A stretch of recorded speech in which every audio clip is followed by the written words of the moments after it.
వివాహ మండపానికి వచ్చిన ఒక రాజకుమార్తె తన కళ్ళను తానే మూసుకుంది. ఇది బలవంతమా లేక అద్భుతమైన నిర్ణయమా? ధృతరాష్ట్రుడు పుట్టుకతోనే గుడ్డివాడు.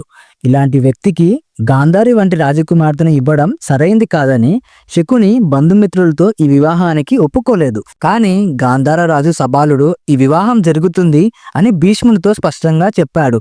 ఇది విన్న క్షణం నుంచే గాంధారి తన మనసులో ధృతరాష్ట్రుణ్ణే తన భర్తగా ఊహించుకుంది. తన పక్కన అతడిని తప్ప వేరెవ్వరిని ఊహించుకోలేనంతగా ఆమె ప్రేమ పెరిగిపోయింది. అందుకే ఈ వివాహానికి గాంధారి స్వయంగా ఒప్పుకుంది. సకల సౌకర్యాలతో గాంధారి హస్తినపురానికి వచ్చింది.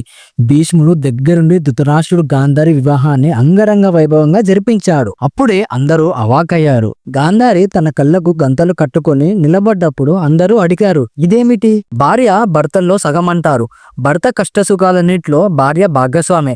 నా భర్త చూడలేని ఈ ప్రపంచం నాకు కనిపించాల్సిన అవసరం లేదు. ఒక గుడ్డివాడికి నన్నిచ్చి నా జీవితం నాశనం చేశారనే అపనింద నా భర్తకు రాకూడదు. అందుకే ఇదే నా నిర్ణయం. పార్ట్ మిస్ కాకుండా ఉండడానికి లైక్, షేర్, సబ్స్క్రైబ్ చేయండి.